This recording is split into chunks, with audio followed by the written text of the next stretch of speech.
Did you know one bodybuilder gained over 100 pounds of muscle and still couldn't build a championship physique?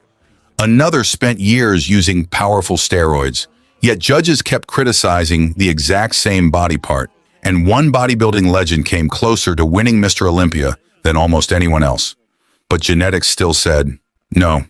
Today you're about to see what happens when bad genetics meet steroids. The results aren't what most people expect. Some of these physiques are so unbelievable, you'll wonder how they ever made it onto a bodybuilding stage. Every year, thousands of people believe steroids can turn anyone into a champion. They're wrong. Today, you'll meet the bodybuilders who learn that lesson the hardest. And what happens when bad genetics meet steroids? Let's find out. Number 10, Cesar Mendable. Many people believe steroids can fix almost anything, but Cesar Mendable proved that's not how bodybuilding works. He had the muscle size, the discipline, and he even earned an IFBB Pro card, competing against some of the best athletes in the world. But there was one problem he could never fully hide: his midsection. His waist looked unusually wide, and his abdominal muscles lacked the balanced shape judges look for on a professional stage. No matter how much muscle he added, his overall structure never created the classic V-taper that wins major titles. Cesar worked hard enough to reach the professional level, something very few bodybuilders ever achieve. But his physique also showed one important lesson. Steroids can help build bigger muscles. They can improve size and fullness, but they cannot change the frame you were born with. And in bodybuilding, sometimes genetics decide the final result long before the competition even begins. The next bodybuilder faced a completely different problem, one that made his shoulders impossible to ignore. Number 9. Kenny O'Neill. Some bodybuilders struggle because of bad genetics. Others make one decision that only makes those problems even worse. Kenny O'Neill became famous after photos from a bodybuilding show spread across the internet. But people weren't talking about his placing. They were talking about his shoulders. They looked unusually large compared to the rest of his body, making his physique appear unbalanced on stage. Some people believed it was caused by site enhancement oils or inflammation. Kenny never confirmed those claims, so no one knows the exact reason. What was clear, however, was that his shoulder size couldn't hide the weaknesses in the rest of his physique. Instead of creating the illusion of a wider, more aesthetic frame, they drew attention away from everything else. This is where bodybuilding becomes different from simply building muscle. The goal isn't to make one body part as big as possible. It's to make every body part look like it belongs together. Kenny's physique became another reminder that when bad genetics meet extreme shortcuts, the final result isn't always what athletes hope for. But the next bodybuilder's problem wasn't his shoulders. It was the shape of his muscles themselves. Number 8. Hani Salib.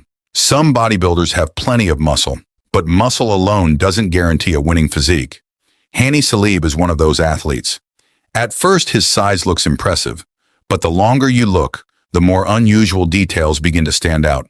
Several of his muscles appeared almost square instead of round and flowing. Old injuries also affected parts of his chest and shoulder, making his physique look less balanced on stage. Over the years, many fans also questioned whether site enhancement oils played a role in his appearance. Hani has not confirmed those claims, so the exact cause remains unknown. No matter the reason, his physique showed something every bodybuilder eventually learns. Building more muscle isn't always the answer. If your muscle shape, structure, or symmetry is working against you, adding more size can sometimes make those weaknesses even easier to notice. When bad genetics meet steroids, the result isn't always a better physique. Sometimes it only makes the problem harder to hide. But the next bodybuilder took size to a completely different level, and his midsection became impossible to ignore. Number 7. Big Lenny. Big Lenny never had a small physique. In fact, he was one of the biggest bodybuilders to ever step on an amateur stage. His arms were massive, his chest was huge, and in the off-season he weighed well over 300 pounds. But the bigger he became, the more one body part held him back: his midsection. Instead of staying tight as his muscles grew, his waist became larger and more noticeable, making his physique lose the classic V-taper judges look for. Big Lenny spent years chasing more size, hoping it would make him more competitive. But bodybuilding isn't just about being the biggest athlete on stage. It's about creating the best overall shape. His career became a powerful example that if your body structure isn't built for a narrow waist, adding more muscle, and even using steroids can't completely change that reality. Sometimes getting bigger only makes the weakness more obvious. The next bodybuilder had the opposite problem. His lower body looked impressive, but the rest of his physique struggled to keep up. Number 6, Jason Geneva. Jason Geneva had something many bodybuilders would love to have. Strong legs, big quads, well-developed calves. But bodybuilding isn't judged one body part at a time. It's judged as one complete physique. While his lower body continued to improve, his upper body never reached the same level. His chest and back lacked the size and detail needed to match his legs, making his physique look uneven on stage. Even after years of training, that gap never completely disappeared. Jason's journey showed an important truth about bodybuilding. You can train every muscle with the same effort, follow the same diet, and even use steroids, but your body doesn't always respond equally. Some muscle groups naturally grow faster than others, and genetics play a huge role in deciding which ones fall behind. That's why bodybuilding has never been about building the biggest muscles. It's about building the most balanced physique. And the next athlete proved that even one of the biggest bodybuilders in history couldn't escape his own genetic limitations. Number 5, Marcus Rule. When people talk about pure muscle mass, Marcus Rule is impossible to ignore. He built one of the biggest physiques bodybuilding has ever seen. His size was so extreme that many fans believed he could overpower almost anyone on stage. And in many poses, he looked unstoppable. But bodybuilding isn't won by muscle alone. It's won by muscle plus shape.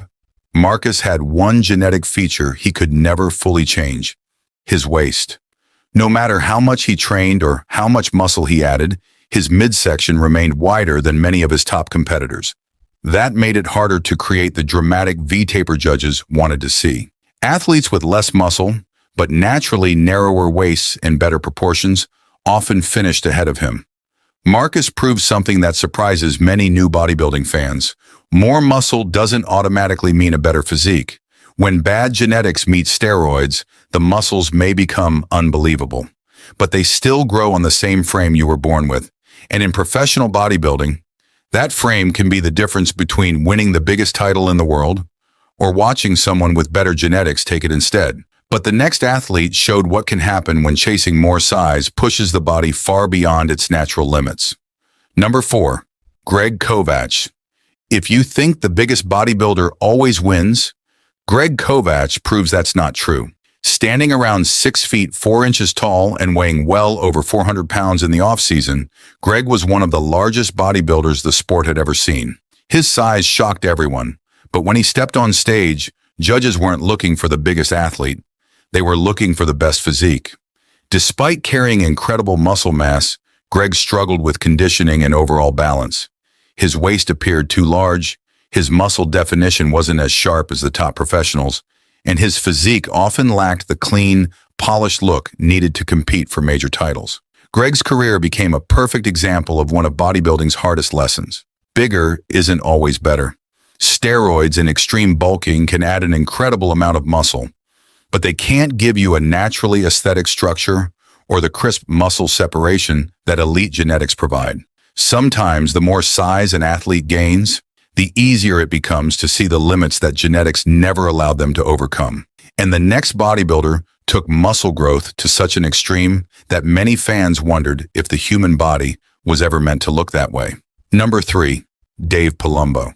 For years, Dave Palumbo was known for his incredible muscle mass. He wasn't just another bodybuilder trying to get bigger. He was one of the most heavily built athletes of his time, carrying an impressive amount of muscle while competing at the highest level. When fans looked at his arms, his chest, or his back, it was easy to see how much work he had put into his body.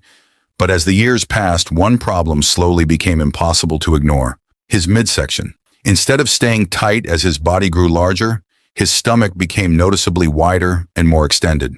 It changed the entire look of his physique and made his body lose the clean V-taper that bodybuilding judges reward. In fact, this look became so well known that many bodybuilding fans started using the term Palumboism to describe athletes with a severely enlarged midsection. While the exact causes are still debated, many experts believe that extreme bodybuilding practices, including years of heavy eating, large amounts of muscle-building drugs, and other performance-enhancing substances, may have played a role alongside individual genetics. There is no single proven cause, and not every athlete experiences the same changes. That's what makes Dave's story so interesting. He didn't lack dedication. He didn't lack muscle. He didn't lack experience. What he lacked was the ability to overcome the limits of his own body structure. His career became a reminder that bodybuilding isn't simply about asking, "How big can I get?" The real question is, can I stay balanced while getting bigger? Because when bad genetics meet steroids, adding more muscle doesn't always create a better physique. Sometimes, it changes the body in ways that even the athlete never expected. But the next bodybuilder may be the greatest example of this entire video. Because despite carrying unbelievable muscle mass, one genetic limitation kept him from building the perfect physique. Number 2, Mustafa Muhammad. If bodybuilding were judged by muscle size alone, Mustafa Muhammad could have been one of the greatest champions of his era. Nicknamed the Egyptian King, he carried an unbelievable amount of muscle. His arms looked enormous, his chest was thick, and his back was powerful enough to stand with some of the biggest names in professional bodybuilding. On paper, he had everything needed to become a Mr. Olympia contender. But bodybuilding isn't judged on paper. It's judged under bright lights from every angle, and that's where Mustafa faced the biggest challenge of his career. As his body became bigger over the years, his waist also became noticeably wider. Instead of creating the dramatic V-taper that judges reward, his midsection often made his physique look blockier than many of his rivals. He trained relentlessly. He followed the strict diet. He pushed his body to incredible limits. Yet the more size he added, the harder it became to hide the one weakness that had always been there. That's what makes bodybuilding so different from almost every other sport. Two athletes can use similar training methods, follow nearly identical diets, and even rely on the same performance-enhancing drugs. But they won't build the same physique, because steroids don't decide where muscle grows, how wide your waist is, or how your muscles naturally flow together. Your genetics do. Mustafa's career became another reminder that the goal isn't simply to become bigger than everyone else. The real challenge is staying balanced while getting bigger. And once that balance starts to disappear, no amount of extra muscle can completely bring it back. But even Mustafa's story wasn't as heartbreaking as the next athlete. A man who came closer to winning Mr. Olympia than almost anyone, yet still watched the biggest title slip away. Number 1, Kai Greene. For many fans, Kai Greene is the greatest bodybuilder to never win a Mr. Olympia title. His journey wasn't built on natural talent alone, it was built on years of sacrifice. While most people gave up after a few months in the gym, Kai kept pushing himself year after year, transforming his body into one of the most recognizable physiques in bodybuilding history. His back was unbelievable. His legs were among the best the sport had ever seen. His posing routines were so unique that they became a performance, not just a competition. 3 years in a row, Kai finished as the Mr. Olympia runner-up, proving he had everything it took to challenge for bodybuilding's biggest prize. But as his body continued to grow, so did the criticism. Many fans and bodybuilding experts began pointing to his midsection. Compared to athletes with naturally tighter waists, Kai's waist often appeared thicker, especially during his later competitive years. It became one of the biggest talking points whenever people debated why he never captured the Sando Trophy. No one can say that a single reason cost Kai the title. Bodybuilding is judged on many factors, but his story perfectly shows the message behind this entire video. Hard work matters. Discipline matters. Training matters.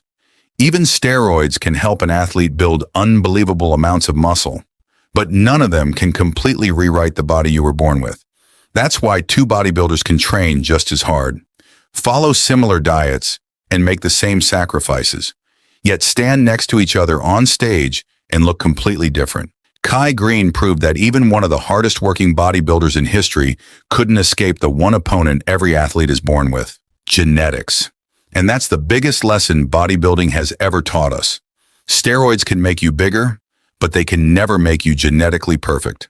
Now it's your turn. Which bodybuilder do you think was held back the most by genetics? Let us know in the comments below. If you enjoyed this video, don't forget to leave a like, subscribe to the channel, and turn on notifications so you never miss our next bodybuilding story. Thanks for watching, and we'll see you in the next video.